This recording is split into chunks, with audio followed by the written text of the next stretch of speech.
a young boy, I was enthralled by airplanes and the wonder of whether I would ever embark on a flight that would carry me to new, exciting adventures and a life of limitless possibilities.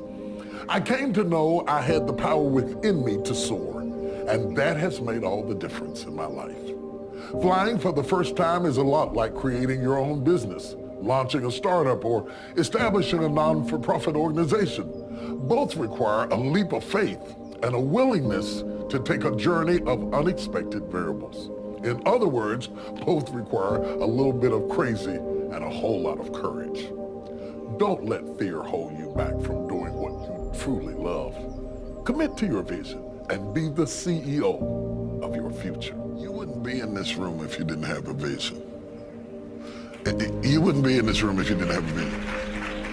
Worry about the vision more than the provision. I find that the provision comes to the vision. A lot of people ask for provision who have no vision, and money runs from blindness. Money runs from blindness. Yes, yeah, money runs from blindness. Money. Bishop, you might need to unpack that one. Okay. For some. If there is no purpose, there is no provision. And well, I'm not talking about physical blindness, I'm talking about blindness so far as career and future. Until you figure out, the first thing the bank wants to know is, what do you want to do? Anybody who's going to invest in you wants to hear, what do you see? What do you see? When Jesus healed the blind man and touched him the first time, he asked him, what do you see? Because his response is based on his answer. So the man said, I see men walking as trees. He said, I'm going to touch you again. Until I clear up your vision, we can't leave this spot.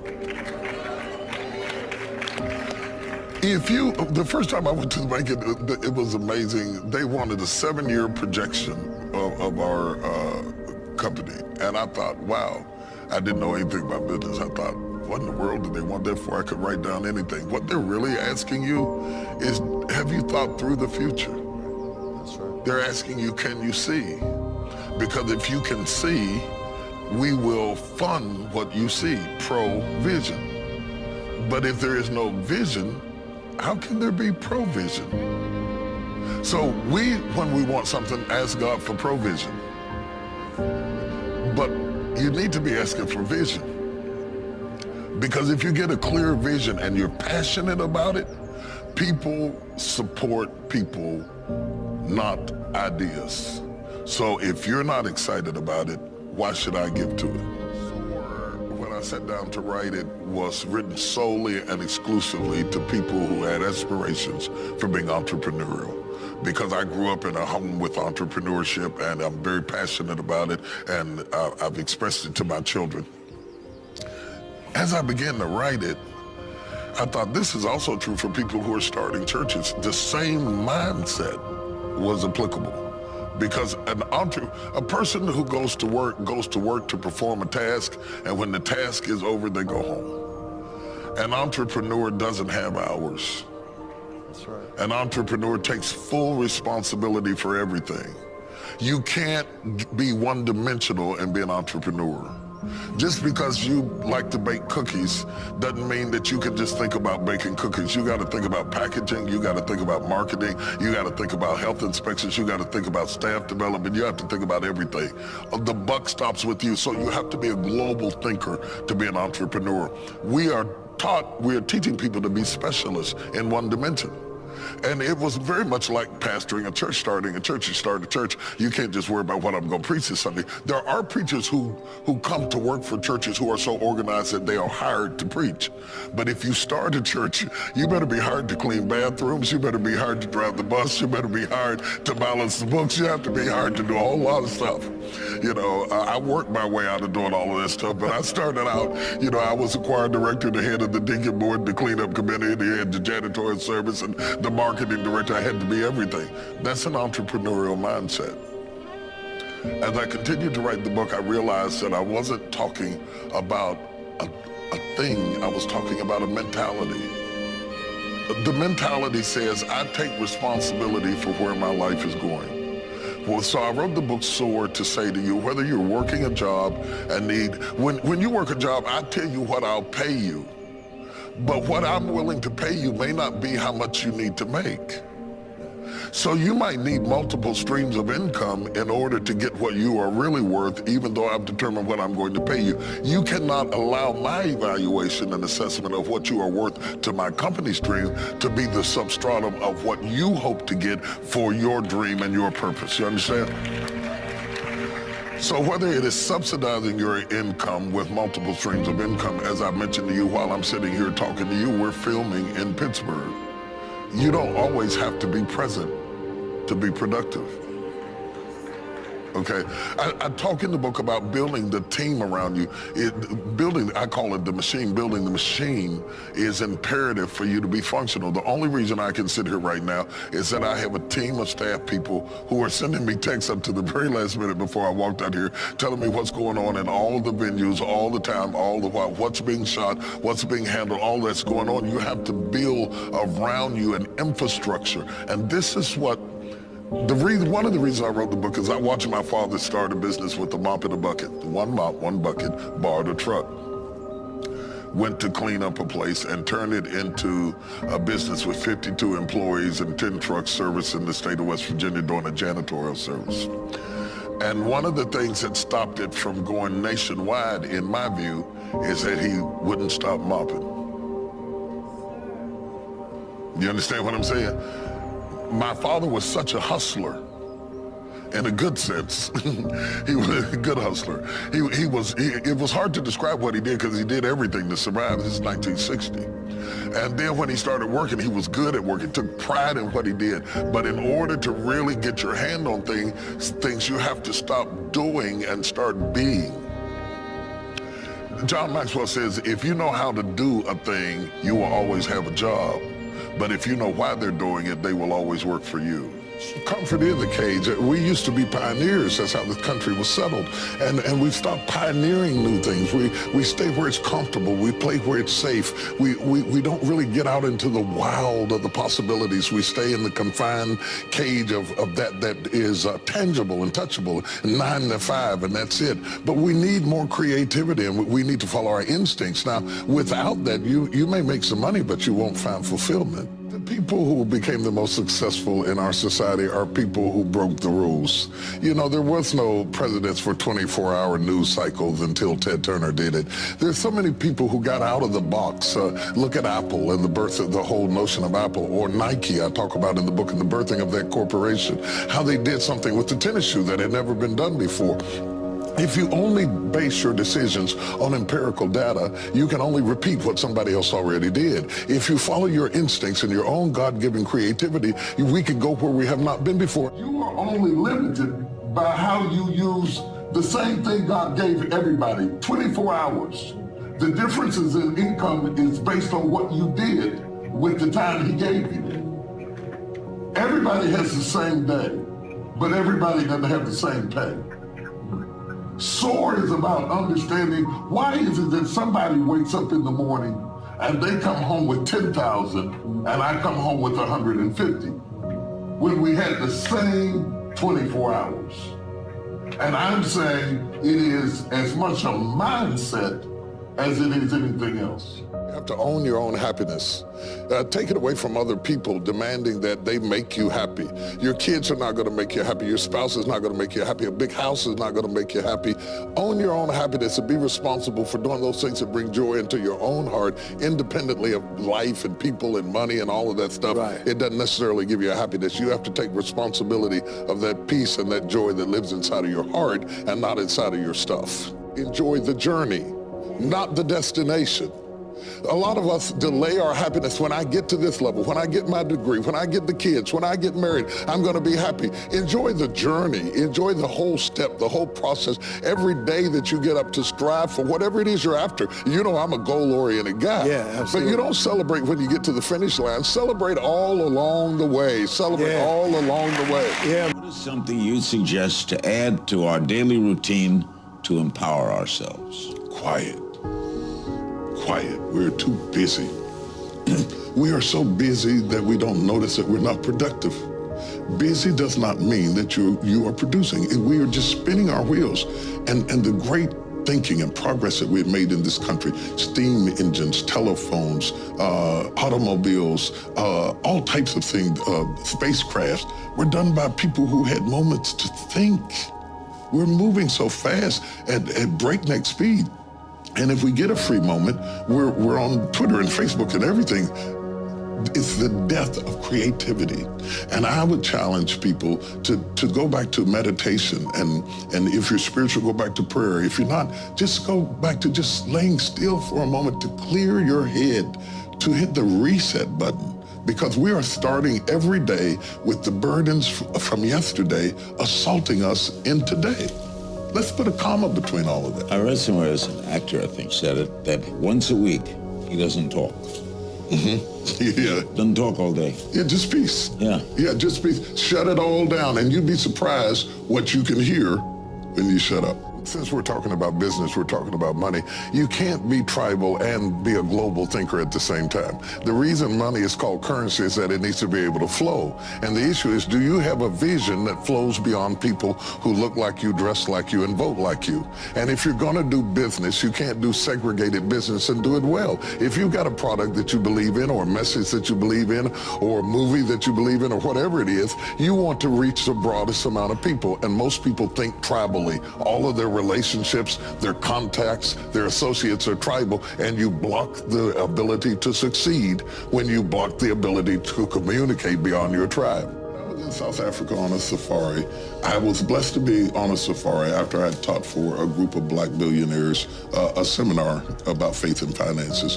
And they detained me over and gave me the privilege of staying out at J. Paul Getty's place out there in the middle of the jungle somewhere, and to go on a safari with my son. It was amazing. So there I am in between a zoologist who is giving me all of this information about all the animals, their habitats, their mating practices, how they live, how they operate, and sitting on the edge of the Jeep with a shotgun to protect us. We weren't hunting, we were just watching, was a Zulu. The Zulu says nothing at all. The zoologist explains all the animals, and we visit all the different places and see a lot of the animals, but we had not found the elephant. He explained the elephant, but he could not find him. Finally, the Zulu stood up and he put his finger in the air and he pointed up. He said, "The elephant is over there." When he said it to me, my head exploded, Larry. It exploded because all of a sudden I realized I'm sitting between intellect and instinct. Intellect can describe it, but only instinct can find it. And from the premise of that ideology, I begin to go back through all of my life and begin to see not only me, but others, how if they position themselves between intellect and instinct and know when to yield to which one, that next big thing, whether it's an elephant, an entrepreneurial pursuit, or raising a family, it is simply over there if you follow your instincts. To go with my gut, to listen at my inner... Your instinct. My instinct. I mean, it's really true.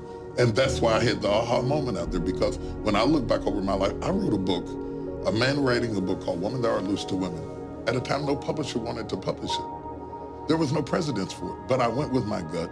And that book sold 7 million copies, blessed people all over the world, been translated into 10 different languages. If I would have gone by the empirical data, I would have never done it. I moved from Charleston, West Virginia to Dallas, Texas, didn't even know anybody. But I felt like I was finished in West Virginia. Instinctively saw Dallas as a place that I needed to be. And I went from pastoring 1,000 people to 30,000.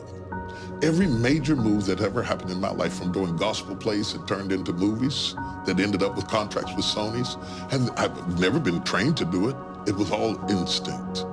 And when I presented this idea and began to talk about it, and I started talking to other people like Tyler Perry or Oprah Winfrey or anybody else that I got a chance to corner long enough to ask a question or two, they were instinctive too. Because people think I often, well, that's for those people over there, or when I get myself together, I'm gonna live on purpose. Correct. But you say it is possible wherever you are right now, Facebook, anywhere in the world watching us, that even if you're in the middle of a disaster, Right. you can use that disaster for direction. Absolutely, because it is through the disaster, it is through the adversity that our strength is developed. If everything went the way you wanted it to go, you wouldn't have anything to exercise by. It's a gymnasium of life where you get the workout, the resistance, and you find out things about yourself that you didn't know. I'm stronger than I thought I was. I'm tougher than what I thought I was. I'm more resilient than I thought I was. And that self-respect stops you from being at the mercy of other people to validate you, to make you feel good about who you are. So many times you have a modicum of talent in an area, maybe just enough talent to appreciate people who are really called to that area. It doesn't mean that you need to necessarily go out and do that thing. You must understand that the purpose is an underlying chemistry that makes you live your life. It may not be, you may not have a strong talent. Let me give an example because I'm messing mine up. Let me give you an example. I have talent as a musician. I can play the piano. Not well enough to be maestro, but I have a modicum of talent in that area, but that was not my purpose. But many times we start working in an area that we have talent, but it's not our purpose. I tell my kids this: you may start out doing something that is not the thing you were created to do. It may only be the thing that leads to the thing you were created to do. You understand what I'm saying? I got you. So you don't stop at where you are as if it were the destination, when in fact, in reality, it may be the transportation that brings you into that thing you were created to do. Always go to something bigger than yourself.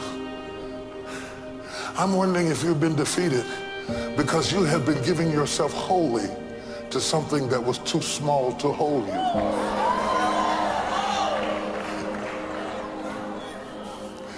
Have you thrust yourself into a glass of water?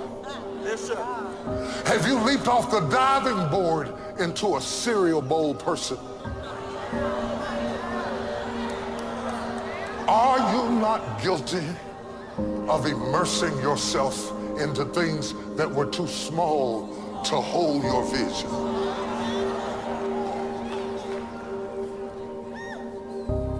Oh my God, this is so good I'm gonna get the CD myself.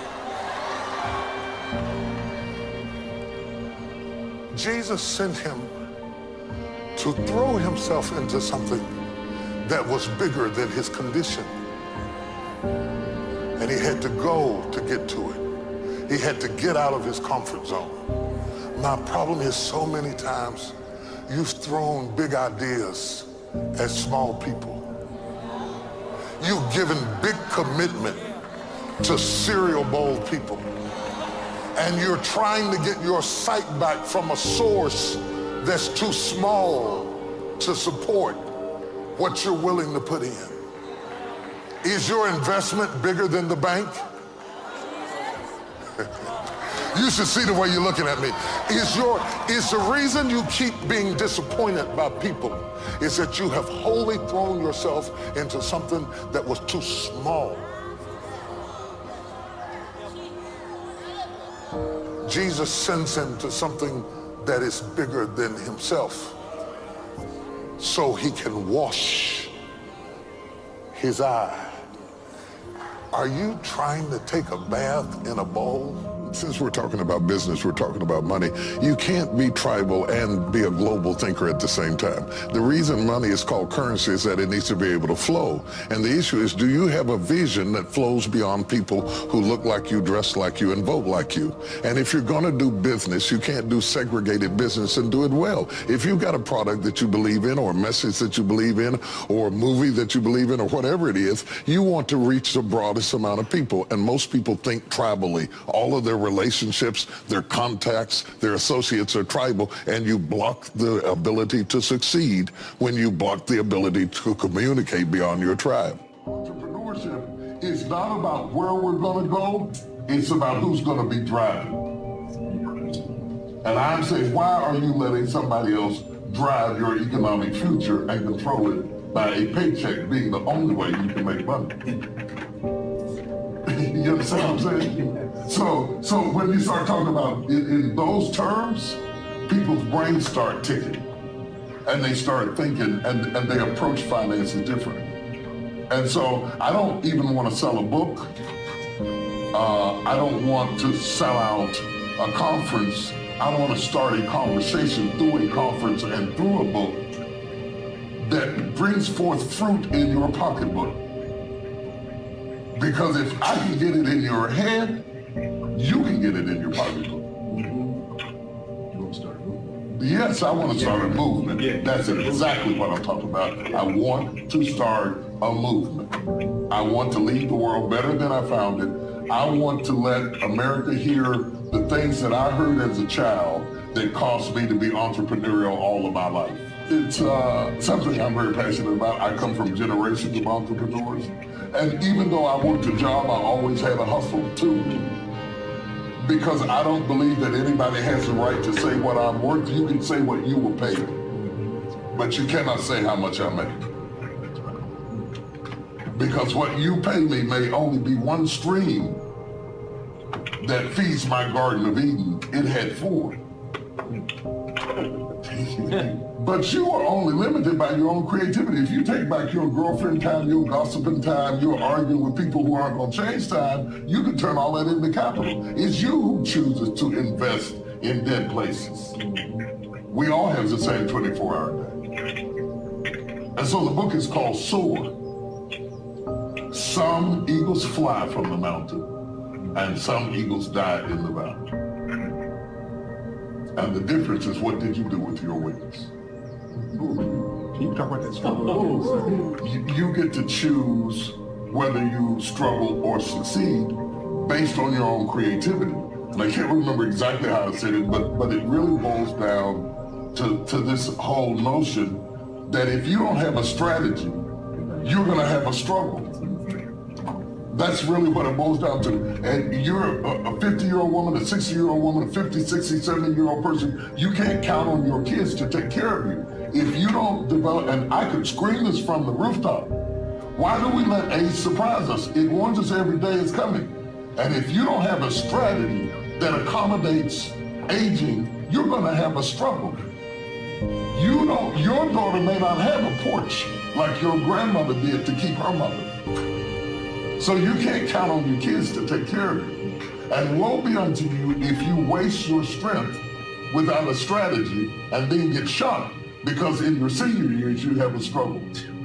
You will eat the fruit of neglect because you failed to plan for this season in your life. Entrepreneurship says I have a strategy, so I won't have a struggle. You are only limited by how you use the same thing God gave everybody, 24 hours. The differences in income is based on what you did with the time He gave you. Everybody has the same day, but everybody doesn't have the same pay. SOAR is about understanding, why is it that somebody wakes up in the morning and they come home with 10,000 and I come home with 150 when we had the same 24 hours. And I'm saying it is as much a mindset as it is anything else.